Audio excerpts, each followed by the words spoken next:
안녕하세요. 명예와스타 김철중입니다. 오늘 명예와스타는 방사선 치료에 대해서 알아볼 예정입니다. 방사선 치료하면 일단 겁부터 나는데요. 오늘 연세안병원 방사선 종양학과 금기창 부원장님을 모시고 방사선 치료에 대한 오해와 진실 얘기해 보도록 하겠습니다. 금 교수님 안녕하세요. 네, 안녕하세요. 금기창입니다. 예. 금기창 이름은 누가 지셨습니까? 무슨 군수창 뭐 이런 느낌이 나고 그런데요. 군사 용어 아니에요? 잘 모르겠는데 우리 아버지가 주신 것 같은데. 아, 그러세요. 자, 쓸데없는 얘기고요. 좋은 날 오시라고 고생하셨습니다. 현재 연세안병원 부원장이신데 이 연세안병원 언제 오픈했죠? 예, 금년 4월에 문을 열었고요. 현재 약 1일 한 1,600명의 외래 환자들을 지금 보고 있습니다. 아, 이게 몇 병상이에요? 정확하게 얘기하면 한 510병상 정도 됩니다. 아, 그래요? 510병상이면은 전체 지금 신촌 세브란스 병상이 몇 %예요? 한 4분의 1 정도 된다고. 근데 암 환자 입원은 더 많잖아요. 이거 훨씬 많죠. 네. 그러니까 현재 이제 세브란스 병원 본관에도 역시 암 환자들이 많이 입원해 있습니다. 진짜 지금 대학병원의 암 환자 입원 비율이 절반 넘죠? 한 40%에서 한 50% 정도 될 겁니다. 그러니까 이게 암 잡아야 병원 사는 거야. 환자도 살고 병원도 살고. 맞습니다. 네.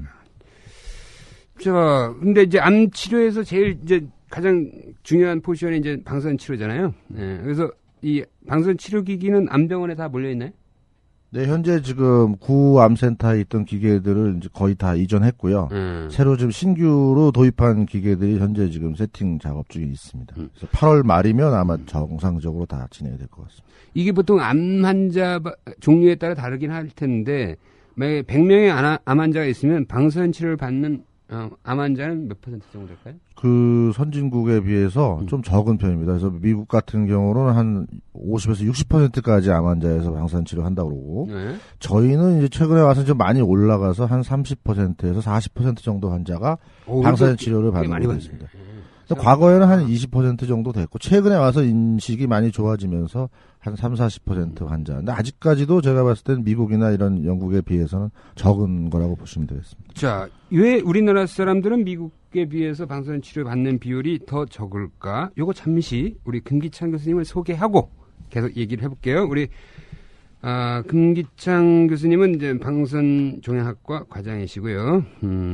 방사선 종양학회 홍보이사도 하시네요? 네, 홍보이사는 했고요. 현재는 이제 미래기획이사로 있습니다. 아, 그러세요? 그다음에 주로 이제 두경부암, 유방암, 직장암, 안구 근접 치료 이쪽에 이제 전문 분야를 갖고 계시고 연세대학 나오시고요. 연세대학 교수님들은 거의 다 연세대학 나왔더라고요.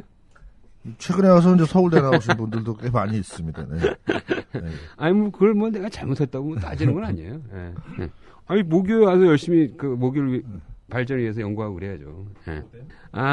계속 연세대학에서 이제 전임 강사와 조교수 하셨고, 중간에 이제 예일대학 암센터, 여기도 연구 부원장이시네? 주로 부자가 계속 직함에, 어떻게 된 거예요, 이거? 부가 언제 떼는 거예요? 부 뗐는데 교수인데요, 지금. 오케이. 예일대학은, 거기가 방사선 치료로 유명한가요? 별로 유명하지 않습니다. 저희는 여기서 암센터에 방사선 치료 연구하러 간 건 아니고, 네. 예. 암에 대해서 이제 전반적인 연구를 하기 위해서 갔었습니다. 요 이력 보면은 한국유방암학회 특별이사. 이 특별이사 뭡니까? 술상입니까? 아니, 유방암학회가 주로 이제 그 외과 의사들 중심을 하다 보니까, 네. 방사선 치료하는 의사나 약물 치료하는 의사들은 이제 특별이사로 좀 하는 경향이 있고요. 그래? 예. 그래서 정의원은 정의원이지만, 뭐 선거권이 없는 뭐 이사라고 봐야 되겠죠. 뭐 우리 금 교수님은 이제 유방암 환자 방사선 치료를 많이 하시나 봐요? 예, 많이 했습니다. 예. 과거형이네. 최근에는 이제 두경부암을 주로 보고 있고요. 예. 유방암에 굉장히 관심이 많고 저는 유방에 관심이 많고 네. 그 차이가 있는 것 같습니다.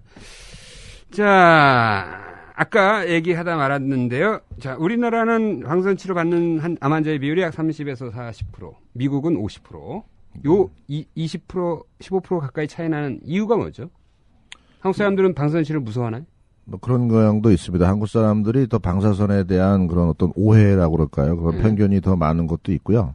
그다음에 일단은 또 저희가 일단 외과 의사라든지 그런 종양내과 의사라든지 내과 의사들이 이제 저희한테 보내는 시스템이죠, 환자를. 일단 맨 처음에는 내과나 외과에 가서 치료를 받겠죠. 네네네. 네. 그런 경우에 이제 그 방사선 치료를 권하는 의사가 더 많냐 적냐에 따라서 그것도 많이 좀 좌우된다고 할 수가 있습니다. 이 얘기를 들으면 암 환자들 입장에서는 좀 이해가 안 될 거예요. 왜냐하면 최적의 치료법을 의사가 권해야지 왜 의사가 그 자기 취향에 따라 방사선 치료가 최적이면 방사선 치료에 보내야 되고 수술이 최적이면 세수를 해야 되는데 취향대로 하느냐 이렇게 따지고 물을 수도 있잖아요. 이럴 때 답변은? 근데 현재는 최근에 와서 이제 다학제 진료라는 게 이제 많이 이제 퍼져 있기 때문에 이제 그런 경향이 좀 적어지고는 있지만 아직까지도 처음 환자를 본 의사가 향후 치료의 그 가이드라인을 정하는 경향이 많죠. 그래서 이제 방사선 치료에 대한 그런 어떤 지식이 충분하면은 이제 어떤지 레퍼를 하는 거고 그쪽에 대해서 이제 충분한 지식을 갖고 있지 않으면은 이제 거기에 대해서 약간 편견을 가질 수 있을 수도 있고요. 그럼 예를 들어서 이제 환자 입장에서 자기한테 아주 충분한 여러 가지 선택의 옵션을 주지 않았다. 네. 이렇게 해가지고 외과 의사한테 따질 수도 있나요?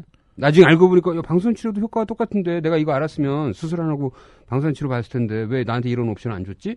뭐 이렇게 따질 수도 있잖아요.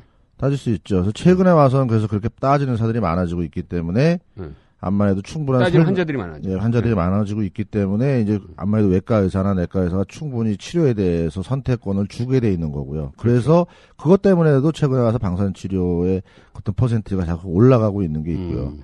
어떻게 보면 이제 환자의 선택권의 신장을 통해서 방사선 치료에 받는 비율이 조금씩 높아지고 있다. 그렇게 볼 인식도 수 있죠. 바뀌고 있다. 네, 맞습니다. 그죠? 일단 기본적으로 방사선 치료라는 게 뭐예요? 방사선 치료는 방사선을 이용해서 암세포를 죽이는 겁니다. 쉽게 얘기해서. 방사선이라는 것은 이제 에너지를 가진 입자 또는 파동을 이야기하는 거고요.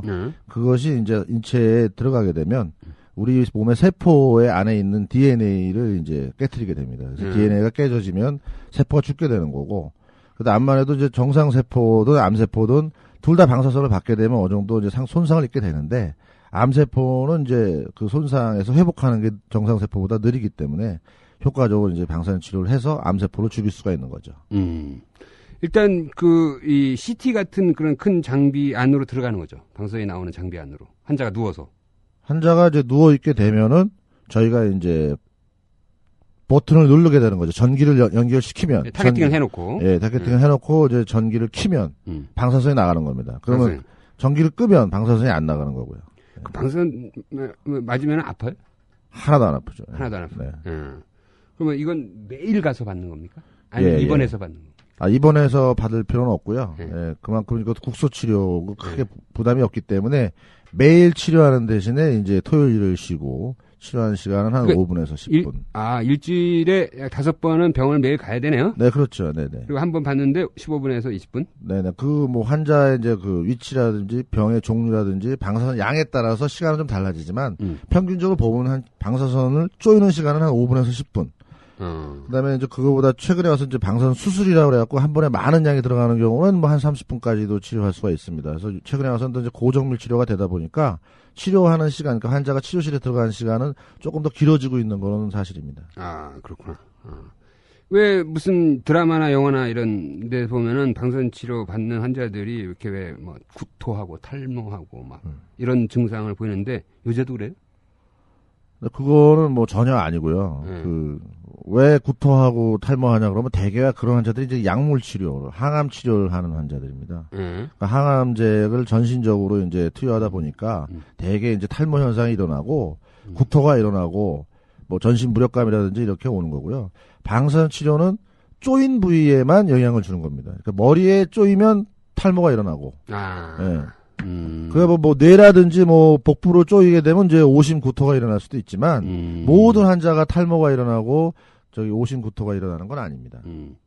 자, 이미 이 방사선 치료를 받는다는 것은 암 치료를 받고 있다라는 것을 환자들이 다 인식한 상태에서 오는 거잖아요. 그렇죠. 네. 그렇죠? 네. 근데 보통 이건 뭐 마이너한 얘기지만 우리나라는 왜 부모님들 암인데 이거 암 아니고 그냥 뭐 위궤양 치료하는 거다, 수술 받는 거다, 뭐 이런 식으로 이렇게 막 이렇게 약간 이 선의의 거짓말을 해서 하는 경우도 있는데 방사선 치료는 그럴 수가 없네.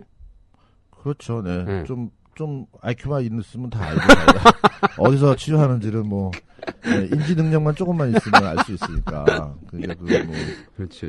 좀 제정신만 있으면 다 알죠. 예, 이게 방송 치료 내가 예, 암 환자구나. 예. 그래서 저희는 기본적으로 그래서 암 환자들이 본인이 암인 것을 알게 하는 것이 환자의 향후 치료라든지 그리고 극복하는 데 병을 극복하는 데 있어서 훨씬 더 도움이 된다고. 이거 중요한 얘기인데 왜 그러니까 자기의 그 정확한 암의 상태를 정확히 아는 게 나중에 치료 결과에 더 도움이 된다 이건 거예요? 환자가 왜 내가 이런 불편감을 받아야 되는지 치료에 따른 부작용을 그걸 감수해야 되는지를 자기가 잘 받아들일 수 있고 이해하려면 그 병에 대해서 알아야죠. 근데 이게 물론 감기처럼 그냥 쉬면 낫는 병이면은 뭐 환자가 몰라도 됩니다. 그냥 잠만 자고 나면 이제 나니까. 근데 이거는 그게 아니고 사실은 어느 정도 싸워 이겨야 되는 병이기 때문에 환자가 처음에는 뭐 불안감도 오고 뭐 부정도 할 수 있지만 결국은 그 과정상에서 결국 환자가 다 받아들입니다. 결국 자기가 암이면서 이것도 극복할 수 있다는 거를. 종양내과나 외과, 그러니까 암 수술하는 외과 경우에는 이제 암을 맨 처음에 진단을 해서 당신 암에 걸렸습니다.라고 이제 뭔가 이 충격을 소화하고 이런 과정들을 이제 거쳐서 치료를 인도하잖아요. 근데 이제 그 과정을 이미 거친 거네요. 여기 오는 환자들은 다. 꼭 그런 건 아니고요. 최근에는 이제 그래서 처음부터 환자가 오면 다 같이 모입니다. 모든 의사들이. 그러니까 외과, 내과, 종양내과, 방사선과, 병리학과, 그다음에 또 저희 이제 방사선종양과에서 다 같이 모여서 환자의 그 앞으로 향후 치료를 결정하는 거예요. 그게 이제 다학제 진료고요. 최근에는 이제 다학제 진료를 다 권장하는 겁니다. 그리고 이제 최근에 와서 이제 보험 수가도 결정이 됐어요. 그래서 환자 한 명, 그냥 의사가 한 명 보는 것보다 여러 명이 모이면은 사실은 효율적인데 비용 면에서는 굉장히 보상받기 어려웠는데 최근에는 이제 그 수가가 인정이 됐어요. 그래서 왜 그게 중요하냐면 처음에 어떤 의사가 혼자 판단하는 것보다는 여러 명의 각과의 전문가가 모여서 판단하는 것이 더 오차 줄일 수가 있다는 거죠. 편견을 줄일 수가 있고 또 정확한 그런 치료 가이드라인을 할 수 있기 때문에 최근에 와서 이제 그게 결국 저희 트렌드입니다. 그러네요. 네네. 그건 이 암 치료가 선진화되는 거 아니에요? 그렇죠. 네? 네. 좀 더. 네. 보통 이제 의사들이 환자 입장을 환자 입장 이해하라고 이제 역지사지로 해가지고 내시경 의사들은 내시경도 받아보고 뭐 이러는데 방사선종양학과 선생님들은 방사선 좀 쪼여봤어요 어떻게? 저희는 방사선을 안 쪼이면 좀 피곤해요. 그래서 방사선종양학과에서 항상 근무하고 있어야지 잠깐 떠나서 어디 파견 가서 한두 달 있으면 굉장히 불편해요. 네. 가끔 좀 쬐줘야 된다. 우리는 속된 말로 가끔 쬐줘야 된다.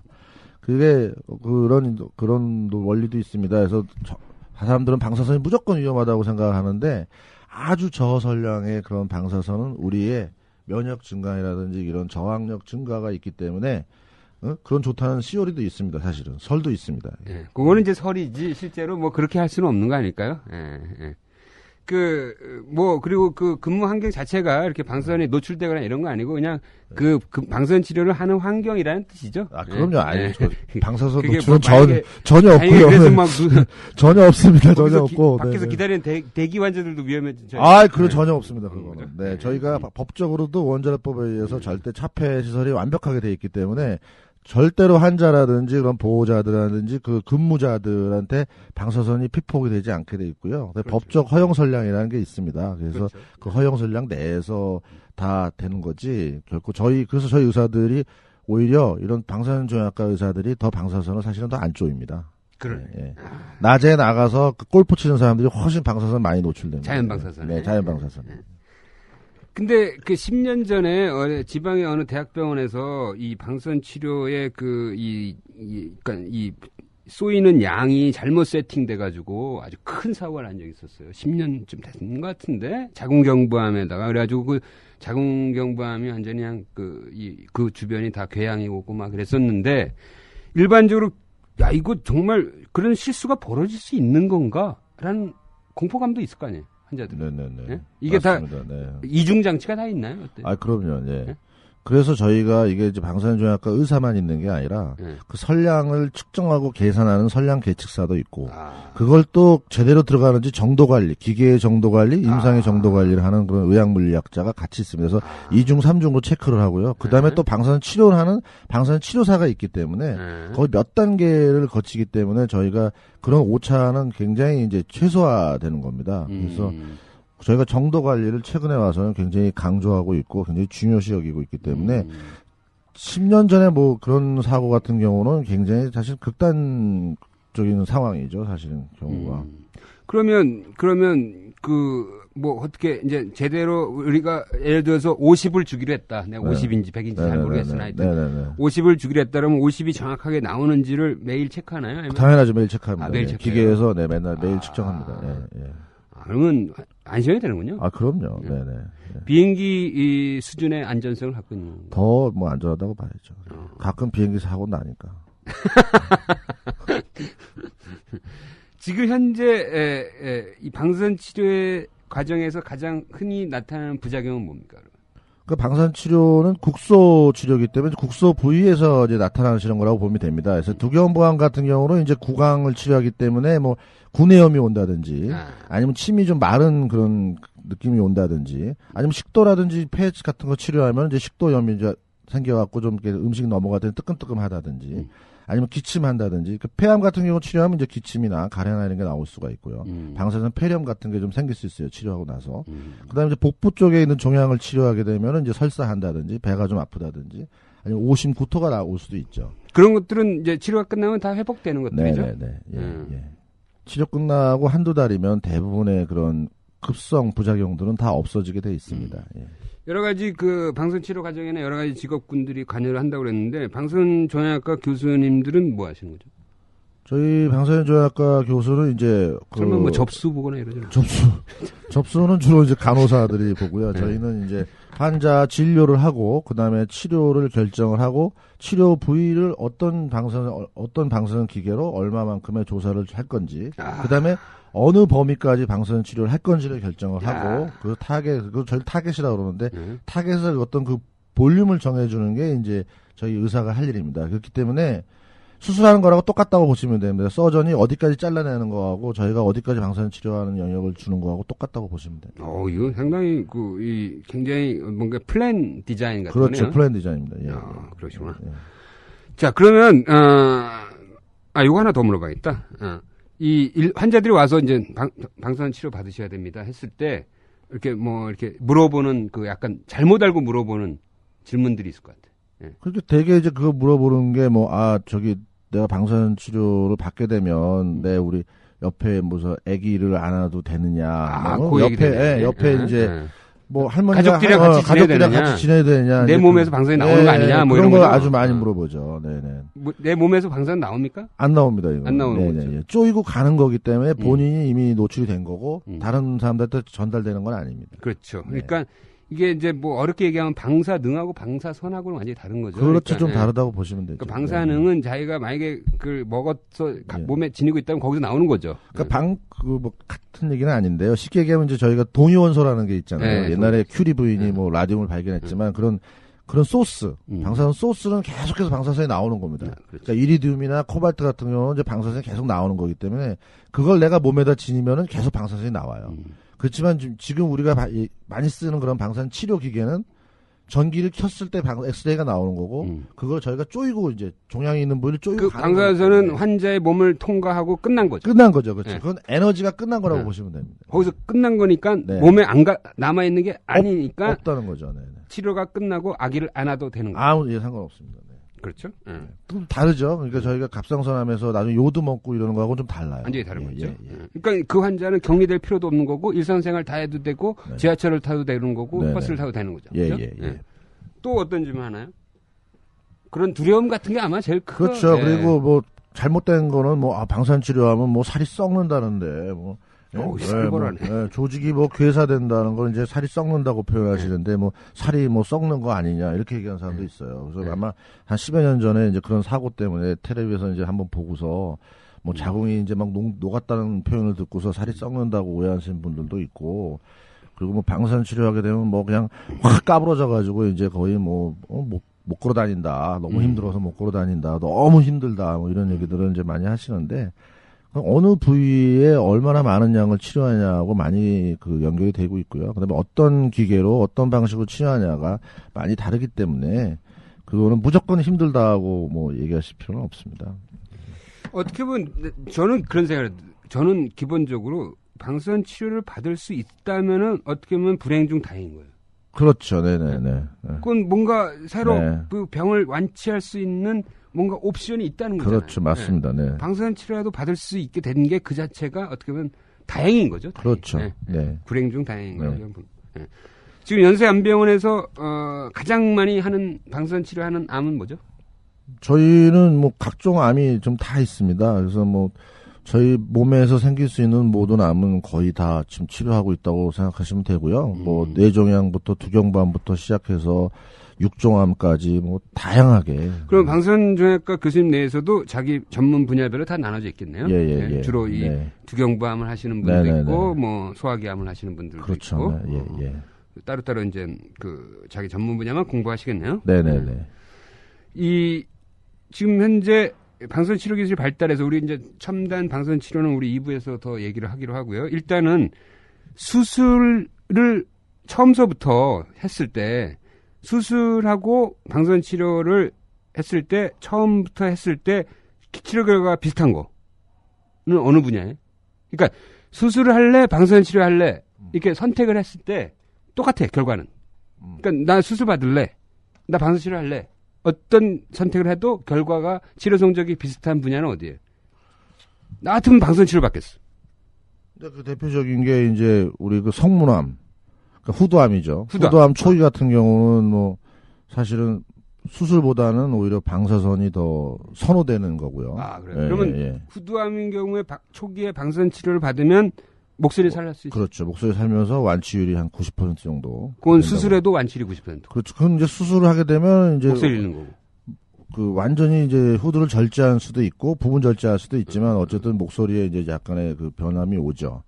예. 그리고 기본적으로 일단 방사선 치료하는 게 원칙이고요. 후두암 초기 같은 경우는. 근데 대표적으로 이제 수술을 하는 거하고 방사선하고 좀 비슷하다고 하면은 되게 요즘 최근에는 이게 전립선암 같은 경우. 그래요? 예, 전립선암 같은 경우가 사실은 많이들 수술을 선호하고 있지만 사실은 초기인 경우에 방사선 치료하고 성적이 거의 같습니다. 초기라는 게 어느 정도? 그러니까 뭐 1기, 2기, 2기를 얘기하는 거죠. 그래서 그러니까, 전립선에만 국한된 병일 때, 예, 그 캡슐을 뚫고 나오지 않은 경우에 뇌에 있을 때는 사실 수술 이렇게 딱 도려내면 되잖아요.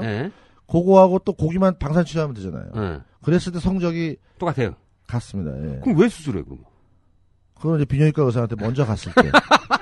그러니까 비뇨기과 의사한테, 비뇨기과 의사한테 먼저 갔을 때. 병원의 로비에 들어가서 이게 티켓을 접수를 어디다 하느냐에 따라서 이건 좀 그러네. 뭐 꼭 그런 건 아닌데요. 최근에는 이제 환자들이 지식이 굉장히 많이 높아지고 그다음에 의사들이 이제 환자들한테 이제 선택권을 많이 줍니다. 그래서 뭐 대학병원에 있는 이런 환자들이 있을 거야. 방사선 치료 이거 전립선암 그 초기라도 뭐 몇 달이에요? 2달에? 그렇지. 방사선 치료 하려면 한 6주 정도 해야 되니까. 6주 정도 하니까 그냥 그렇죠. 네네. 수술하고 한 번에 끝나지 뭐 나이 들어서 내가 전립선 있어서 뭐 하나 뭐 해가지고 그냥 떼자. 뭐 그러신 분들도 많죠. 네. 그 전립선암 이제 고령사회 그러니까 이게 이제 요즘 고령사회도 60대 70대도 아주 건강하잖아요. 그렇죠. 네? 뭐 이미 또 성생활도 활발하신 분들도 그렇죠. 있고요. 네네네. 근데 이제 로봇 수술 같은 경우 하면은 그 이 전립선암 수술하면서 그 이 신경 같은 거 잘 살려서 성생활 잘 할 수 있게 하잖아요. 네네네. 방사선 치료도 가능한가요? 그럼요. 방사선 치료는 뭐 성기능 회복률은 비슷해요. 그것도. 네네네.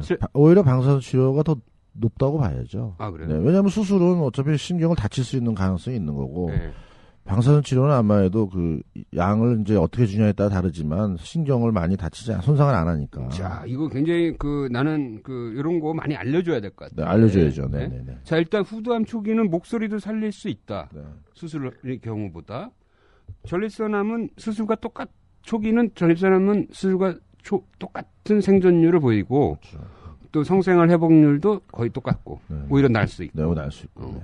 이 두 개는 확실히 방사선 수술을 안 하고 방사선 치료만 해도 괜찮다 그렇죠. 이거죠. 네, 맞습니다. 또 뭐가 있을까요? 이제 두경부암 쪽에는 두경부암 쪽에 무슨 비인강암이다 뭐 이런 거. 자, 그러면 이 두 분야에서는 어떻게 보면 이제 그 똑같은 효과를 그러니까 수술을 대체할 수 있는 방법이잖아요. 그렇죠. 방사선 치료가. 비용 문제는 어떻습니까? 전립선암인 경우에. 만약에 로봇으로 하면은 현재 약 1,200 정도 나오죠. 그렇죠. 전립선암을. 근데 방사선 치료하면 어떻게 했습니까? 방사선 치료하면은 지금 6주 동안 매일 가는 거죠? 매일 가지. 평일날 매일 하고 뭐 한 30번 정도 한다고 했을 때 그 보험이 되기 때문에 보험이 돼요. 본인 부담률이 5% 아닙니까? 본인 부담률이. 엄청난 차이다. 선택 진료비도 또 이제 낮아지고 이번에 낮아지잖아요. 그래서 환자 본인 부담률은 이제 몇백만 원 내에서 이제 끝나는 거죠. 그래요. 그러니까 전체적으로 약 3분의 1 정도 비용이네. 많이 내려가게 한 반 정도 된다고 봐요. 절반 정도 비용을 할 수 있다는 거죠. 그러면 방사선 치료 장비의 기종에 따라도 달릴 수 있는 거 아니에요? 아니 방법에 따라서 다릅니다. 그러니까 3차원 입체 조형 치료를 하냐, 그 세기 조절 방사선 치료를 하냐라는 게 수가가 좀 달라요. 그래서 세기 조절 방사선 치료가 조금 더 이제 치료가 비싼데 그게 이제 보험이 되고 있는 거죠 지금.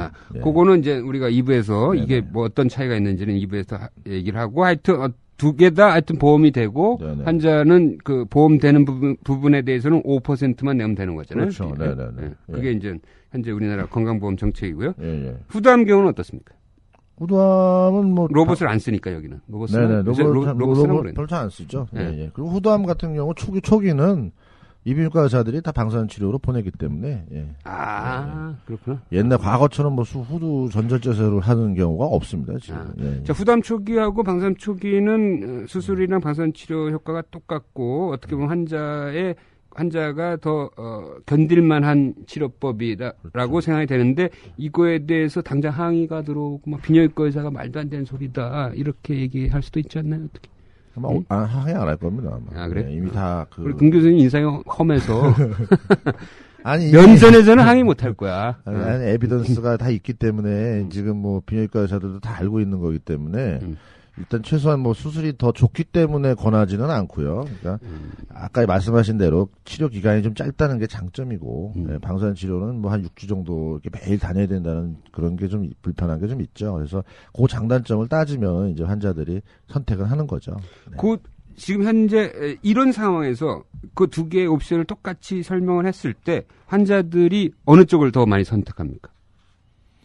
글쎄 뭐 방사선종합과 의사가 설명을 하면 방사선 치료를 많이 선택을 하고 비뇨기과 의사가 선택권을 주면은 뭐 수술 쪽으로 많이 가지 않겠어요. 그래서 제가 생각하기에는 이건 이제 대국민 홍보가 필요하다. 우리가 봤을 때 처음부터 전립선암으로 이제 방사선 치료 받으러 오는 환자들이 별로 없기 때문에 일단은 비뇨기과 의사를 거쳐서 오기 때문에 일단은 국민들도 이제 알 권리가 있잖아요. 이제 알 권리가. 그래요. 그러니까 적어도 선택은 자기가 하더라도 어떤 게 치료 성적이 좋은지는 알아야 되니까. 교수님이 막 1인 시위하고 막 이래야 돼. 제가 전립선을 전공 안 해서 저 두경부암을 하기 때문에 두경부암은 아주 잘 협조가 잘 돼요. 이비인후과 의사하고. 근데 뭐 비뇨기과 때문에 1인 시위는 학회에서 해야 될 것 같고 제가 할 건 아닌 것 같은. 뭐 삭발이라도 좀 어떻게 좀. 자, 그러면 제가 듣기로는 또 폐암 초기도 이 방사선 치료가 퍼스트 초이스라고 들었어요, 내가. 그런 경우도 있다고 내가 많이 들었어요. 그거는 아마도 이제 고령이라든지 폐 기능이 이제 많이 떨어져 있는 환자에서는 일단은 뭐 수술 대신에 방사선 치료를 할 수도 있습니다. 최근에 방사선 수술이라고 그래갖고 고설량을 이제 한 번이나 뭐 5번이나 이렇게 10번에 나눠서 줘버려요. 그러면 거의 수술과 성적이 거의 같게 나와요. 근데 이제 아직까지는 그래도 뭐 나이가 젊다든지 폐 기능이 좋으면 수술을 이제 폐암 같은 경우에 간단하게 하니까. 그렇지만 아까 제가 말씀드렸더니 요즘 고령화 사회이기 때문에 그런 고령에서는 수술에 대한 부담이 많아지니까 그런 경우에는 방사선 수술로도 대체할 수 있다. 그러니까 점점 환자들의 나이가 고령화되고 만성질환도 있고 어떤 전신마취 수술에 대한 어떤 이 의학적 부담이 높아지는 환자들이 많으니까 또 이 방사선 치료로 넘어오는 환자들이 이제 점점 늘어나는군요. 많아지고 있죠. 네. 그러면 방사선 종합과의 월급이 올라가나요? 월급은 똑같습니다. 이런. 일만 많아지는 거예요? 하지만 뭐 목소리가 좀 커지죠. 아무래도 좀 돈을 잘 벌면 목소리가 좀 커질 수 있죠. 원내에서 네. 이러시 뭐 장비 좀 더 사달라고 그런 거죠. 네. 자, 현재 이제 암 치료의 세 가지 무기가 방사선 치료, 수술, 이제 항암제잖아요. 네네. 자, 그러면 이것을 지금 우리는 좀 전까지는 이제 방사선 치료가 첫 번째로 제공될 수 있는 분야에 대해서 사람들이 너무 모르니까 그러니까 인식의 확대 차원에서 이제 얘기를 했고 전통적으로는 방사선 치료가 쓰이는 경우가 수술 끝나고 제거하지 못한 부위나 좀 혹시 재발의 우려가 있을 경우에 방사선 치료하는 게 더 많은 거죠. 예. 과거에는 이제 수술하고 나서 추가적으로 방사선 치료하는 경우에 굉장히 많았고요. 근데 최근에 이제 이 트렌드가 이제 결국은 환자의 삶의 질에 대한 게 이제 많이 강조가 되면서 장기도 굉장히 완전히 절제하는 거에서 굉장히 부분 절제하는 쪽으로 기능을 보존해주는 쪽으로 많이 트렌드가 바뀌어가고 있습니다. 그래서 과거에 유방암이 걸리면 유방을 완전히 절제하던 시대에서 유방 보존술을 하고 있죠. 그래서 유방 보존술을 하고 나서 방사선치료를 했을 때 그게 유방 완전 절제술하고 거의 같은 성적이 나오는 겁니다. 그것이 똑같습니다. 직장암에서도 좀 진행된 직장암에서 과거에는 수술하고 방사선치료를 했지만 최근에는 약물하고 방사선을 해서 병을 줄인 다음에 병을 줄이고 그래서 그리고 나서 수술을 하는 거죠. 항문도 살릴 수 있고 뭐 이런 경우도 여러 가지 목적에 의해서 이제 수술보다는 그 앞 단계에서 약물이나 방사선을 해서 또 그리고 나서 수술하는 트렌드가 자꾸 바뀌어가고 있는데 항암 치료의 아트인데. 네, 그렇죠. 네, 어떻게 적절하게 조합을 해서 최소한의 치료로 환자를 살리느냐. 그렇죠. 네. 아트네. 그래서 저희가 그 멀티모달리티 다학자가 굉장히 중요하다는 게 한과의 의사만이 목소리가 커서는 안 된다는 거죠. 그러니까 어떨 때는 이제 항암제부터 쏘고 그렇죠. 줄여놓고, 어떨 때는 방사선 치료부터 하고 줄여놓고 수술하고, 어떨 때는 수술 먼저 하고 나머지는 또 방사선 치료하고. 그게 이제 병에 따라서 이런 조합을 이제. 병기에 따라서 그동안 나온 연구 결과에 따라서 그게 좌우되는 거지. 뭐 의사 마음대로 하는 건 아닙니다. 물론 그렇겠지만 하여튼 그 여러 가지 다양한 조합으로 최적의 치료를 한 그런 그렇죠. 항암 치료 아트네. 네네. 근데 이게 충돌할 경우에는 어떻게 합니까? 내과 의사, 종양내과 의사는 이거 항암 치료 먼저 해야 된다. 방사선 종양과 의사는 무슨 소리냐? 방사선 치료부터 해야 된다. 외과 의사는 무슨 소리냐? 수술부터 해야 된다. 이렇게 막 충돌하잖아요. 네네. 그걸 조정하는 사람은 누구 있어? 그게 다수결? 그렇진 않고, 물론 다수결로 갈 수도 있죠. 그 다음에 목소리 큰 사람으로 따라갈 수도 있고, 연장자 쪽으로 따라갈 수도 있지만, 기본적인 거는 이제 에비던스 베이스로 갑니다. 에비던스 베이스로. 가장 에비던스가 높은 쪽으로 에비던스가 갑니다. 약간 논쟁적인 경우가 있잖아요. 그런 경우에는 사실은 이제 서로 협의하에 하는 거고, 근데 환자의 어떤 입장이나 환자의 환경이나 뭐 여러 가지 고려해서 가장 최선이라고 생각하는 쪽으로 가죠. 네. 혹시 금 교수 경험상 투표해 본 적 있어요? 그런 식으로? 다수결로? 투표는 안 하고 그냥 협의를 해본 적은 진짜 다수결로. 그래서 의견이 뭐 여러 명이 아무래도 이런 쪽으로 가는 게 좋겠다 그러면은 이제 그렇게 가는 거죠. 자, 지금까지 방사선 치료에 대해서 연세안병원 방사선종양학과 김기창 부원장님을 모시고 얘기를 나눠봤습니다. 알고 보니까 방사선 치료가 상당히 유용하고 많은 환자들이 아직 그에 대한 인식이 부족했다는 생각이 드는데요. 자, 2부에서는 방사선 치료의 여러 가지 다양한 그 방법들, 그리고 최근에 나오는 새로운 첨단 치료법들에 대해서 더 얘기를 나눠보도록 하겠습니다. 자, 안녕하세요. 명예하수다 김철중입니다. 오늘은 지난 시간에 이어서 방사선 치료에 대해서 얘기를 나눠보도록 하겠습니다. 자, 연세안병원 방사선종양학과 금기창 부원장님 나오셨습니다. 안녕하십니까? 네, 안녕하십니까. 금기창입니다. 다시 뵙게 돼서 반갑습니다. 자, 지난번에 방송을 들은 많은 청취자분들이 방사선 치료에 대한 오해를 많이 푸셨을 것 같은데요. 자, 지난 시간에 방사선 치료 기법이 많이 발전했다고 했는데 오늘은 그 얘기를 더 나눠보도록 하겠습니다. 일단 방사선 종양학과 이름 너무 어려워요. 옛날에는 치료방사선과였잖아요. 네네. 이거 왜 바꾼 거예요, 이름을? 치료방사선과보다 이게 좀 암을 치료한다는 그런 의미에서 이제 방사선 종양학과로 바꾸면 과거에는 저희 과가 인기가 되게 없었어요. 그래서 전공의들이 별로 지원을 안 했습니다.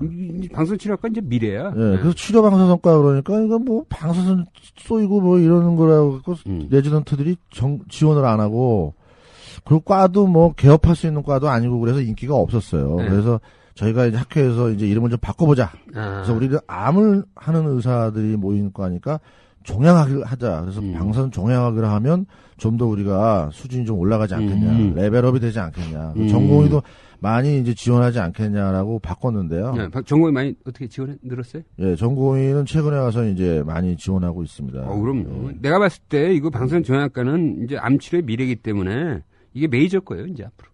맞습니다. 메이저입니다. 암 치료에서 메이저입니다. 메이저. 아니, 왜냐면 테크놀로지는 계속 발전할 수밖에 없어. 맞습니다. 인간 손의 발전보다 테크놀로지 발전이 앞서가기 때문에 이제 서전의 손보다는 그 세밀한 컴퓨터로 3D로 추적해서 암세포를 딱 때려잡는 방사선 치료. 이게 미래라니까. 맞습니다. 그 제가 그래서 방사선 종양학과를 했죠. 그러니까 인기 없을 때. 그때 엉격거래 하셨는데 알고 보니까 미래야. 뭐 이런 건가요? 아니면은 그 미래를 내다보고 미래를 내다봤죠. 남들이 안 하는 거가 내가 보기엔 된다. 중요한 얘기입니다. 네, 남들 하는 거 자꾸 하려고 그러지 마세요, 다들. 그런 거 다 소용없습니다. 옛날에 방송과는 이제 방사선이란 말을 빼고 영상의학과로 바꿨잖아요. 여기는 계속 방사선이란 말을 쓰고 있네요. 이거는 네네. 적절하게 대체할 용어가 없었나 보죠? 네, 아무래도 제가 방사선을 이용하다 보니까 뭐 방사선으로 그냥 가야 되겠더라고요. 네. 자, 그러면 이제 오늘은 방사선의 첨단 치료법에 대해서 알아보겠습니다. 자, 보통 제일 궁금한 게 이제 환자들도 많이 알아. 토모세라피. 네. 네? 토모세라피는 뭐예요? 토모세라피는 이제 기계 이름입니다. 기계 이름. 아, 기계 이름이에요? 예, 예, 기계 이름인데. 치료 방법이 아니라? 예, 예, 예. 기계 이름이 결국은 치료 방법이 된 거죠. 브랜드 이름이에요, 그러면? 예, 그렇죠. 네, 기계 이름입니다. 근데 토모세라피라는 예를 들어서 뭐 갤럭시 뭐 이런 거예요? 그렇죠. G2폰 뭐 이런 거예요? 갤럭시 그러면 스마트폰 뭐 이렇게 하듯이 이제 토모세라피가 기계 이름에서부터 시작됐는데 사실 그 기계 이름이 만들어질 때가 토모하고 세라피라는 게 이제 합쳐져서 토모세라피라고 나온 거고요. 토모라는 의미는 결국 이제 헬리칼로 돌아가면서 방사선이 돌아가면서 이제 쫙 치료가 들어가는 겁니다. 360도 돌아가면서 환자를 중심으로. 토모세라피 기계는 뭐냐면 360도로 돌아가는 방사선 치료 기계 플러스 CT. 우리 진단에서 쓰는 CT 있죠. CT라는 기능을 같이 가진 기계라는 겁니다. 아, 그러면 CT를 찍어보면서 타겟을 정할 수 있는 거예요? 그러니까 환자가 치료 들어가기 전에 CT를 찍어서 종양의 위치라든지 다시 한번 확인하고 정확하게 확인하고 그리고서 방사선을 쪼이는데 그거를 360도 돌리면서 쏜다는 거죠. 아, 그 360도 돌리는 의미는 한 곳에 너무 방사선이 집중되지 않도록 뭐 그런 건가요? 뭐 그렇죠. 한 방향에서만 방사선이 많이 들어가는 것보다 여러 방향에서 들어가는 게 훨씬 더 정상 조직의 손상을 줄여줄 수가 있고, 그다음에 종양의 또 모양에 따라서 우리가 선량의 분포를 만들 수가 있죠. 그 띠 모양으로 계속 돌아간다고 생각하시면 됩니다. 자, 만약에 어떤 환자의 배 안에 암이 있어요. 이걸 하면 방사선을 이제 쏠 거 아닙니까? 네네. 그 피부를 통과할 거 아니에요. 네네. 그 통과된 피부에 문제가 생길 수 있는 거죠? 그렇지만 그 피부에 들어가는 양은 굉장히 이제 적은 양이 들어가는 거죠. 왜냐하면 돌아가면서 치료가 들어가기 때문에 한 부위에. 그래서 거기서 모이나요? 방사선? 그렇죠. 그 안에서 모이는 겁니다. 종양에서 모이는 겁니다. 그 방사선이. 그러니까 여기서 이 암덩어리에 100이라는 에너지를 주려고 했을 때 100방향에서 1씩만 주면 되는 거죠. 그렇죠. 그 한 방향에서 주면 100이 들어가야 되는 건데 100방향에서 주면 1씩만 들어가면 1씩만 들어가서 안에서 100으로 모이면 되는 거죠. 그렇죠. 예, 예. 그러니까 피부는 1밖에 안 들어가는 겁니다. 피부는. 그러니까 겉은 멀쩡하네. 그렇죠. 겉은 멀쩡하죠. 예. 그게 토모세라피예요. 그렇죠. 네. 이거 장비 한 대 얼마예요? 뭐 비밀인데 한 40억 넘습니다. 그게 왜 비밀이에요? 병원마다 좀 다른 가격으로 살 테니까. 나 요거 갖고 나 개업하려고 그랬더니 안 되겠다. 너무 비싸다. 뭐 충분히 개업도 됩니다, 이게. 미국에서는 개업이 잘 되니까. 네. 요거만 설치해 놓고. 그렇죠. 미국은 암 환자만 계속 방사선 치료하는 거예요. 그렇죠. 의사들이. 예. 방사선의학과 의사들이. 예를 들어서 이제 CT를 찍잖아요. 그러면 이제 암이 이제 보일 거 아닙니까? CT에서. 그러면 우리가 영화나 이런 데서 보면은 이제 의사가 여기를 그 마우스 같은 거로 그 암 따라서 이렇게 그림을 쫙 그리고 그렇죠. 그러면은 실제로 그 컴퓨터가 그걸 계산해서 그렇죠. 딱 들어가는 거예요. 맞습니다. 정확하게 아시네요. 네. 역시. 제가 또 영상의학과. 역시 아무나 기자하는 거 아닙니다. 그러면 그게 정확합니다. 정확하게 들어가요? 정확합니다. 네. 그게 정확한 설명이에요. 저희가 CT 찍어서 종양이 보이죠? 그 종양을 누가 그리냐? 바로 저희 방사선과 의사가 그려요. 그다음에 그 종양 주변에 있는 정상 조직도 그려야죠. 그래야지 피해 줄 수 있으니까. 그것도 저희가 그려요. 그다음에 어떻게 하냐면 요 정상 조직에는 얼마 이하로만 넣어라. 이 종양에는 얼마 이상 들어가게 해라. 그걸 저희 컴퓨터에다가 쫙 집어넣어 줍니다. 입력을 해 주는 거예요. 네네. 그러면 컴퓨터가 거꾸로 역으로 플랜을 해내요. 플랜해서 이 환자는 이 방향에서 이렇게 방사선 치료를 하시오라고 거꾸로 나옵니다. 인버스 플랜이라고 그러는데. 세팅해 놓은 대로 방사선이 들어가려면 요런 방향으로 가야 됩니다라고 컴퓨터가 알려주는 거예요. 그렇죠. 네, 맞습니다. 그러면 그걸 보고, 이게 맞다 그러면 버튼을 누르는 거네. 그렇죠. 그 데이터를 그대로 다시 치료기계로 전송을 해주죠. 온라인으로 전송을 해주면 치료기계에서 그걸 다 받아요, 데이터를. 이거 완전히 그냥 첨단이구나. 한 가지 내 상식적인 하나 질문할게요. 자, 암 덩어리가 하나 있어요. 그래서 이제 방사 쐈어. 그래서 죽였어. 그 죽은 암 덩어리는 어떻게 되는 거예요? 그냥 그대로 남는 거예요? 흡수되는 거죠, 대입이. 줄어요? 예. 줄면서 흡수돼서 이제 없어지는 거예요, 천천히? 예. 아. 그러니까 빠른 종양일수록, 크게 빨리 자라는 종양일수록 빨리 없어지는 거고요. 천천히 자라는 종양일수록 없어지는 것도 천천히 없어진다고 보시면 돼요. 그러니까 세포 분열의 그 속도하고 같다고 보시면 돼요. 자, 그 다음에 이제 그 다음에 나오는 것들이 환자가 숨을 쉬잖아요. 네네. 그러면 세팅해놓은 그 모양대로 그대로 그 위치에 있지 않는단 그렇죠. 말이죠. 네, 맞습니다. 네. 위아래로 숨 쉴 때마다 움직이잖아. 네, 맞습니다. 네. 이럴 때는 어떻게 해요? 그 두 가지 방법이 있습니다. 호흡을 최소화시켜서 움직임을 가장 적게 해주는 방법이 있고, 움직임을 일단 최소화해서 호흡을 아주 내로하게, 샤로하게 쉬면 약을 먹여요? 약을 안 먹어도 되고 환자도 교육을 시킵니다. 저희가. 숨 참으세요. 예, 모니터를 보면서 숨을 살살 쉬라고 그러면 되게 저희 모니터에서 종양이 움직이는 그 넓이가 나와요. 높이가. 그래서 살살 쉬면은 뭐 한 5mm 움직이다가 그냥 무의식적으로 크게 쉬면 한 1cm, 2cm까지도 왔다 갔다 합니다. 종양이. 그래서 일단은 두 가지 방법을 씁니다. 저희가 호흡을 교육을 시켜서 호흡의 그 오차를 크게 안 주는 방법. 그 다음에 그걸 셋업해가지고 방사선 치료의 타겟을 잡을 때 종양의 움직임 안에 다 포함시키게 타겟을 잡아요. 그 타겟 안에서는 그 종양이 움직여도 그 타겟을 넓게 치료하니까. 호흡 때문에 움직여도 그 안에서 노는 거구나. 그렇죠. 그 방사선 안에서. 그 다음에 최근에 와서는 이거보다 좀 더 발전해서 호흡하고 같이 움직입니다. 방사선 치료기가? 치료기가, 네네. 예. 환자가 일정하게 숨을 쉬면 그거 따라서 움직이는 거예요? 네, 따라서 움직입니다. 네. 그게 바로 이번에 저희가 연세안병에 새로 들어온 기계입니다. 로보틱 IMRT하고. 그 기계는 환자의 호흡에 맞춰서 저희가 치료기가 같이 움직입니다. 그래요? 이거는 40억 넘을 것 같은데? 넘습니다. 네. 이번에 비싸게 들어왔는데 아시아에서 최초로 들어왔어요. 그래요? 1인 거예요? 로보틱 IMRT. 로보틱 IMRT. 네네. 그러면 예를 들어서 이런 건 없어요? 이렇게 딱 자기가 필드를 딱 정해놓고, 방사선 쪽을 정해놓고, 암덩어리가 이 필드 안으로 들어올 때마다 방사선을 쏘는 거예요? 있습니다. 있어요? 네, 있습니다. 정확합니다. 사람 머리가 비슷하구나. 네. 근데 그렇게 하면 치료 시간이 너무 길어지기 때문에. 그러면 치료 시간이 환자가 누워있는 시간이 너무 길어지죠. 자기가 거기 들어올 때만 빔이 나오고 막 이렇게 되기 때문에 그래서 저희가 가급적이면 교육을 시켜서 범위를 줄여놓고 그 타겟을 넓혀서. 환자가 숨쉬는 교육을 시켜놓고 이제 종양이 호흡에 따라서 움직이는 폭을 딱 이제 계산을 해서. 그렇죠. 네네. 그거를 감안해서 필드를 딱 정하는 거예요. 그렇죠. 네네네. 그리고 이 로봇 IMRT 이거는 호흡을 따라가는 거예요. 따라가죠. 네. 어떻게 따라가지? 거기다 이제 피디셜 마커라고 그래갖고 저희가 마커를 심습니다. 종양에다가. 그러면 저희가 기계가 그 마커를 디텍션해서 마커의 움직임에 맞춰가지고 기계가 움직이는 겁니다. 이거 완전히 그냥 로봇 손 생각하시면 됩니다. 로봇 추적하는 거네. 네, 추적. 야, 이거는 보험 돼요? 보험 안 될 것 같은데? 건강보험? 저희가 보험으로 해서 따로 이제 비보험으로 해서 돈을 따로 받기는 어려울 것 같고요. 왜냐하면 이제 IMRT가 이제 보험이 되니까. 그래서 IMRT가 보험이 되는 환자들은 저희가 가급적이면 보험으로 해서 혜택을 드리려고 하고 있습니다. IMRT는 다시 한번 얘기하면은 세계조절 방사선 치료.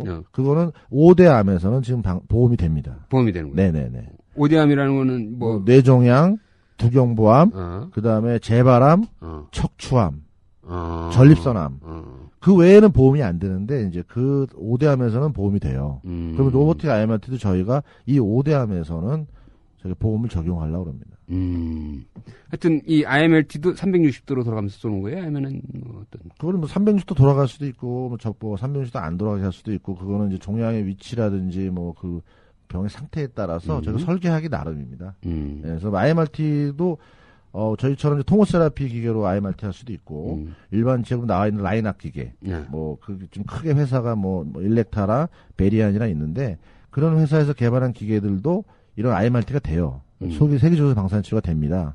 근데 그런 경우는 이제 300시도 돌아갈 수도 있고, 안 돌아갈 수도 있고. 하여튼, 어찌됐건, 이 최적의 치료를 하려는 그 방식은 최소한 정확하게 타겟팅을 하고 그 주변 정상 조직은 방사선에 안 들어가게 하고 환자의 호흡의 움직임이나 그 위치에 따라서 정확하게 따라서 연동시켜서 그렇죠. 방사선 치료가 적절하게 들어가게 그렇죠. 하는 식으로 계속 기계는 발달해 온 거네요. 그렇죠, 맞습니다. 네? 네네. 계속 발달해 온 거예요. 네네. 그러다 보니까 맨 처음에 20억이던 게 40억 되고 40억 된 게 60억 되는 거네. 그렇죠, 네, 맞습니다. 이제는 막 로봇까지 등장한 거네. 네네네, 맞습니다. 이거 이 부담은 어떻게? 이거 환자 부담 계속 올라가는 거네.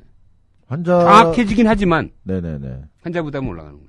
그렇죠. 그 대신 환자의 니즈도, 환자의 욕구도, 예, 만족도도 자꾸 올라가야 되니까. 방사선 치료 받는 환자들의 그 삶의 퀄리티는 굉장히 좋아지겠네요. 과거에 쉽게 얘기해서 제가 예를 들면, 과거에 완전 투지폰에서 지금 완전히 예. 과거에 구강암으로 방사선 치료 받으면 평생 침이 안 나왔습니다. 그러니까 지금 구강암으로 방사선 치료 받으면 평생 침이 나와요. 그러니까 과거에 비인강암으로 방사선 치료 받으면 환자의 생존율은 굉장히 높다 하더라도 침이 안 나왔습니다. 평생 남은 인생 동안. 되게 불편하겠다. 예, 굉장히 불편하죠. 근데 지금은 비인강암으로 방사선 치료 받으면 자기가 과거에 침 나오는 정도에서 한 80-90% 정도까지 회복이 돼요. 그러니까 물통을 가지고 다닐 필요가 없는 거죠. 삶의 질이라고 그러면 굉장히 차이가 많이 나는 거죠. 또 이렇게 정확하게 때리니까 이렇게 생존율도 올라갈 거예요. 치료율도 훨씬 많이 올라가고 있죠. 네. 그다음에 이 같은 방식으로 또 할 수 있는 것들이 뭐 있나요? 현재 나와 있는 것들 예를 들어서 나는 그 선형 가속기는 뭐예요? 선형 가속기가 이제 그 방사선이 나오는 기기를 통틀어서 이제 선형 가속기라고 그러는 거고요. 그 선형 가속기의 이제 상품명이 이제 토모세라피고. 토모세라피라든지 무슨 트루빔이라든지 엘렉타 버사 HD라든지 이런 것들, 그다음에 인피니티 이런 것들이 이제 상품명이죠. 그러니까 기본적으로 선형 가속기가 들어있는 거죠. 그러니까 3D, 4D 이것도 마찬가지로. 그건 치료 기법. 치료 기법이고. 예, 기계를 얘기하는 게 아니라 기법을 얘기하는 겁니다. 내 생각에는 이거 의사들도 잘 몰라. 네네네. 그러니까 자기 분야가 아니면. 그렇죠, 모르죠. 이게 최근 10년 동안 너무 많이 발전한 거야. 그러니까 암이 진단이 되면 자기 분야가 아닌 경우는 바로 컨설팅을 하는 게 명의입니다, 명의. 맞아요. 나는 내가 봤을 때 최근 10년 동안 암 치료 분야에서 가장 많이 발전한 분야가 이 방사선 치료 분야예요. 그렇다고 볼 수 있죠. 네. 굉장히 발전했어요. 네, 굉장히 많이 발전했습니다. 너무나 복잡해지고, 네네. 아주 장비들도 새로워지고. 예. 그러니까 많은 대학병원들이 경쟁적으로 완전 첨단 장비에 들어오고, 그걸로 이제 어떻게 보면 암 치료에 적극적으로 이제 투입하고 있는 거잖아요. 그렇죠. 네. 근데 그 혜택은 결국은 환자들이 받는 거죠. 네. 그렇죠. 이제 그걸 이제 부담할 수 있느냐, 우리 경제적 수준이 그런 문제지 그렇죠. 사실. 네. 이 지금 첨단 기법의 방사선 치료들은 정말 기가 막히게 좋은 것들이 많이 나온 거죠. 네. 그 다음에 200억, 100억 이런 그 뭐죠? 무슨 가속 무슨 양성자. 양성자. 예. 이건 뭐예요, 도대체? 예? 여자 이름도 아니고. 양성자는 이제 우리가 지금 얘기하는 선형 가속기는 엑스레이고, 요거는 이제 이름 그대로 양성자를 이제 만들어내는 거죠. 그 기계에서 양성자를 만들어서 에너지가 이제 이거는 엑스레이고, 요거는 이제 양성자고. 그거보다 조금 더 이제 무거운 카본 파티클이나 하면 이제 그건 중립자 치료기고. 예. 그래서 지금 결국은 다 방사선 치료기계죠. 방사선 치료기계인데. 근데 양성자는 양성자는 어디에 쓰이는 거예요, 그러면?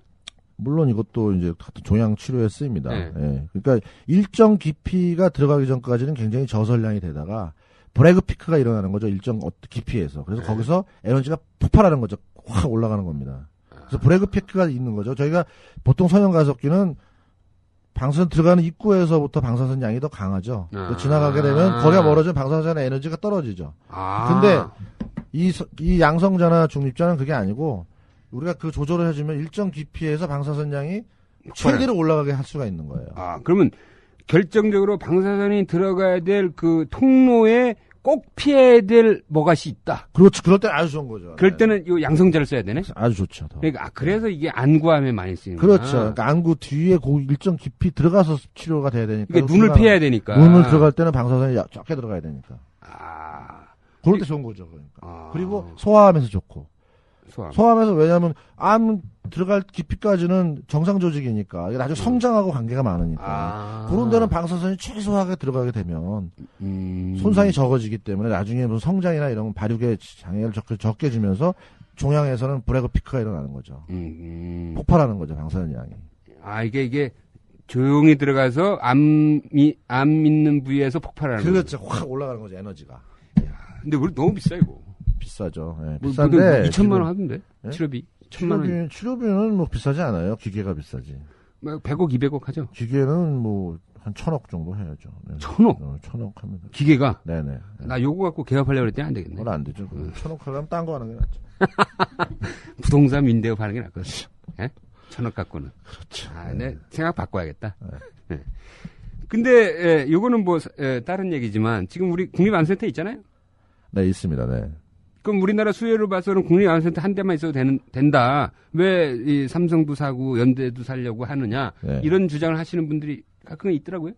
그런 분들은 제가 봤을 때 방사선 치료에 대한 지식이 없는 분들 같고요. 네. 저희 현재 우리나라 경제 수준이라든지 네. 국민들의 어떤 의료 수준을 봤을 때 네.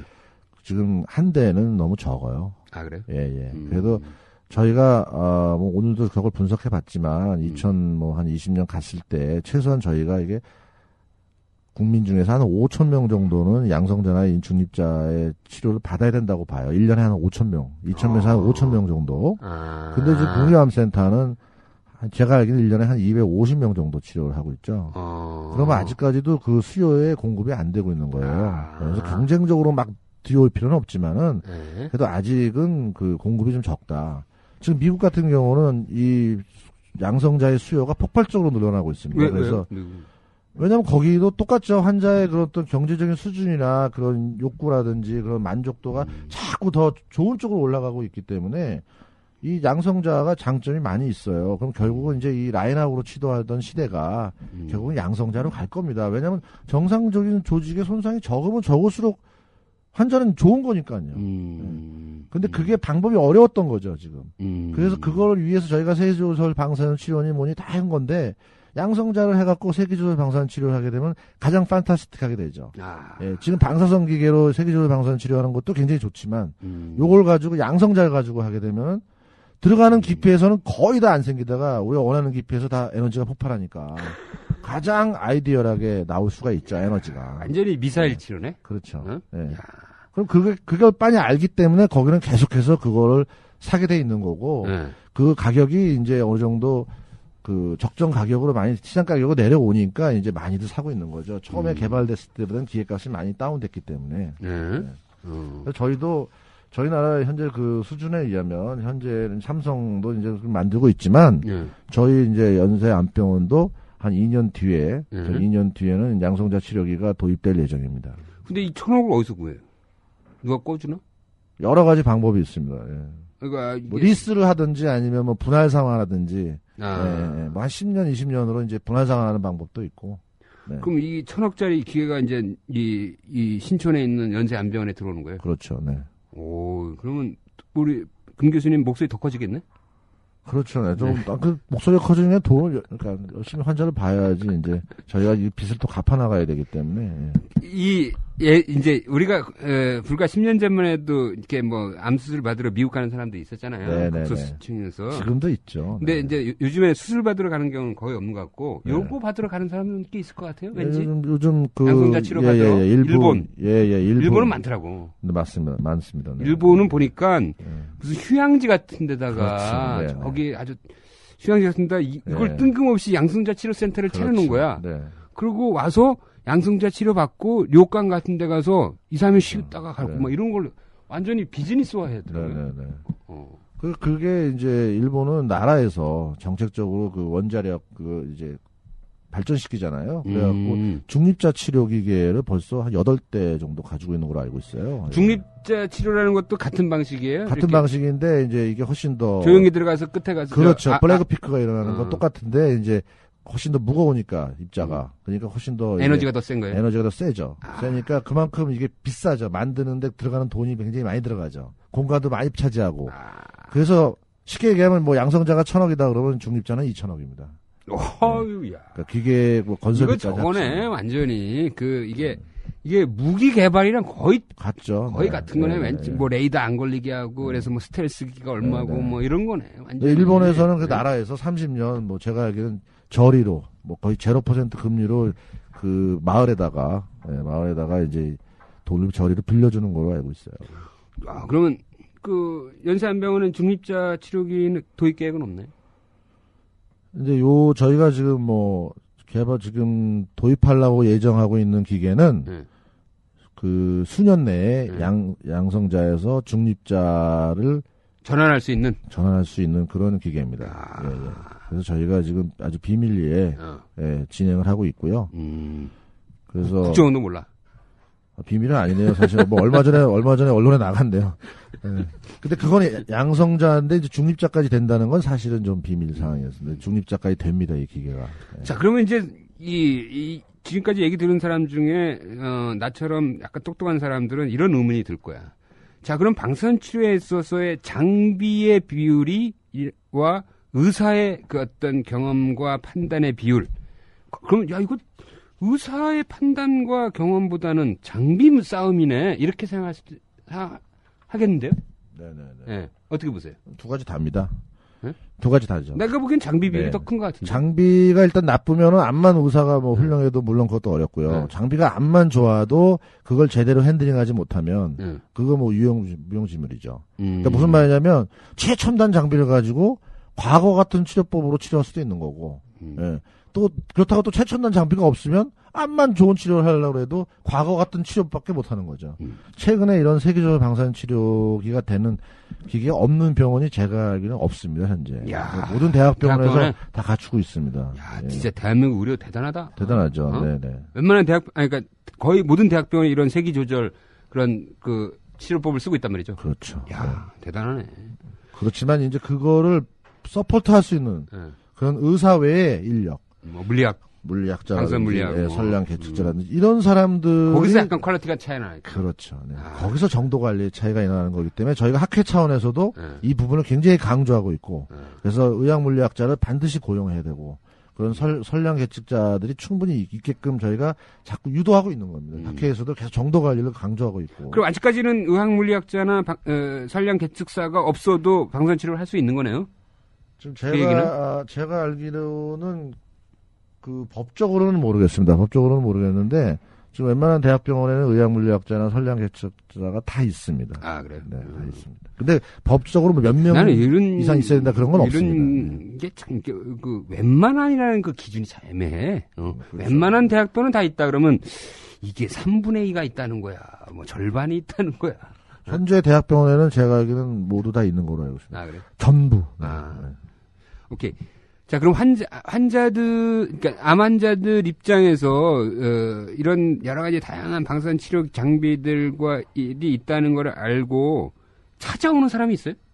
그렇죠, 있죠. 네. 그러니까 이 암 환자들 이제 똑똑한. 그럼요. 네. 저희 같은 경우는 토모세라피를 하기 위해서 오는 환자들이 가끔 있습니다. 네. 이게 어느 병원이 어떤 장비를 갖고 있는지를 쫙 조사를 해서 알고 있죠. 네. 요즘 인터넷이 하도 발달해 있으니까 환자들이 모여 있는 사이트도 있고 그런 이제 카페도 있고 그래서 환자들끼리 많은 정보가 오고 가는 거로 돼 있어요. 그래서 저희 같은 경우는 토모세라피 때문에 찾아오는 환자들이 종종 있습니다. 이 치료는 방사선 그 치료기가 하지만 어떤 인간적인 그 뭐랄까 위로와 공감, 케어 이거는 의사가 해야 되는 거 아니에요? 그렇죠. 네, 의사가 해야 기계는 말이 없잖아요. 그렇죠. 네. 방사선 정형외과 의사가 따뜻하게 뭐라고 얘기하시죠? 치료를 열심히 받으시라고. 그렇구나. 모든 부작용은 최소화된다. 치료 끝나면 많은 부작용은 없어집니다. 그리고 환자는 병을 극복할 수 있다라는 그런 어떤 자신감, 확신을 계속 줘야 되죠. 그리고 치료하는 동안에는 안마해도 힘들기 때문에 그런 어떤 계속해서 싸울 수 있는 그런 의지를 주는 게 결국 의사가 할 역할입니다. 그렇구나. 통계에 따르면 삼성 서울이나 서울 아산병원의 암 환자의 절반이 수도권 바뀌고 세브란스는 40%가 수도권 바뀐데 이거 매일 평일날 일주일에 5번씩 매일 외래로 와서 방사선 치료 받는다. 이거 환자 입장에서는 물론 일단 당장 살아야 되기 때문에 참는다 하지만 사실은 불편한 거 아닌가요? 지방 환자들은 어떻게? 지방 환자들은 저희가 이제 가급적이면 그 지방이 있는 데라면 만약에 큰 지방 도시는 있잖아요. 대학병원이. 그런 데는 시설이 갖추고 있어요. 그렇지만 그런 데는 이제 저희가 그런 데로 다시 보내기도 하고 하지만 지방에 가서도 또 집이 먼 사람들도 있잖아요, 대도시에서. 그런 사람들은 어차피 다니는 게 힘들잖아요. 그런 경우는 이제 저희 병원에서 뭐 입원하든지 아니면 뭐 친척집에 있다든지 뭐 주변에 있는 어떤 협력병원에 환자들이 입원한다든지 그래서 뭐 여러 방법으로 하는데 사실 뭐 지방 환자들이 굉장히 많은 비율은 아닙니다. 최근에는 방사선 치료 분야에서는 좀 아무래도 그게 매일 가야 되기 때문에 그렇죠. 네. 수술이야 이제 단방에 한 번 끝나고 이제 집으로 내려간다 이런 생각이 때문에 서울 오는 경우가 있지만 이거는 그렇게 비율은 상대적으로 그러니까 높진 않구나. 높진 않습니다. 예. 또 이런 거 있을 것 같아요. 이게 똑같은 방사선 치료 장비지만 나는 저 의사 선생님한테 꼭 받아야겠어. 그런 그 환자들의 느낌? 뭔가 이게 굉장히 또 큰 차이가 있을 것 같아요. 예. 장비는 똑같지만 실제적으로 그 장비를 다루고 그 환자와 커뮤니케이션 하는 거는 의사이기 때문에. 예. 의사 포션이 굉장히 중요하긴 할 것 같네. 보니까. 그렇죠. 중요하죠. 네. 꼭 그 금 교수님한테 꼭 나는 꼭 받아야겠다. 이런 분들도 꽤 있을 것 같아요. 네, 좀 있어요. 굉장히 신뢰감이 주는 얼굴이에요. 금 교수님이. 감사합니다. 인상은 좀 약간 험악한데. 자, 방사선 치료를 하면서 환자들이 이것만큼은 꼭 알았으면 좋겠다 하는 게 있어요? 그래서 방사선 치료는 이제 굉장히 안전한 치료다. 그렇게 두려워하실 필요는 없다. 예. 그리고 방사선 치료를 할 수 있는 거는 또 기회가 타이밍이 있습니다. 타이밍이. 그러니까 아무 때나 할 수 있는 게 아닙니다. 그래서 무조건 방사선 치료라 그러면 이제 두려워하시고 겁부터 내셔서 기피하시거나 뭐 예약을 해놓고 이제 안 오시거나 그러지 마시고 반드시 그 주치의사하고 상의하셔서 충분한 설명을 들으면 저희가 그런 두려움이나 그런 걸 다 없애주니까 같이 하시면 될 것 같습니다. 예. 그래서 무조건 방사선은 위험하다라고 생각하시면 안 되고 방사선은 굉장히 암을 치료하는 데서 굉장히 효과적인 무기라는 것을 알고 계시면 좋을 것 같습니다. 지금 뭐 오늘 지금까지 들은 얘기를 들은 사람들은 이게 굉장히 첨단화돼 있고 정말 뭐 미사일 치료의 수준의 치료가 이루어지고 있기 때문에 두려움을 가질 필요는 없을 것 같은데요. 그 모 대학병원은 이제 암 환자가 너무 많아가지고 막 새벽 3시에도 막 방사선 치료를 하고 막 내가 여기서 아산병원이라고 밝히지 않겠는데 막 새벽 2시에 막 방사선 치료하고 그래요. 환자 너무 밀렸다고. 그 뭐 오밤중에 막 방사선 치료하고 이거 괜찮아요? 이거는?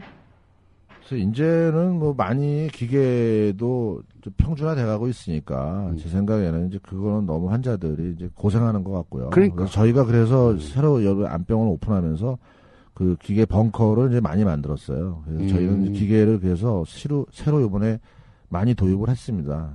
최대한 저희가 이제는 근무 시간 중에 환자도 치료할 수 있게끔. 그렇지. 저희가 좀 암 치료하는 것도 힘든데 뭐 새벽 2-3시에 가서 그래서 저희가 이번에 기계를 몰래 받아. 4대를 더 추가로 도입을 한 이유가 이제 2교대를 하는 거는 이제 환자 또 아침에 일찍 치료하고 싶어 하는 사람도 있어요. 저녁에 늦게 치료하고 싶은 사람도 있고. 그래서 환자를 위한 이제 2교대를 하자. 그래서 7시부터 뭐 9시까지 치료하더라도 이건 환자가 뭐 퇴근하고서 치료하고 싶어 하는 사람도 있거든요. 그러니까 직장인들을 위한 그런 치료 시스템.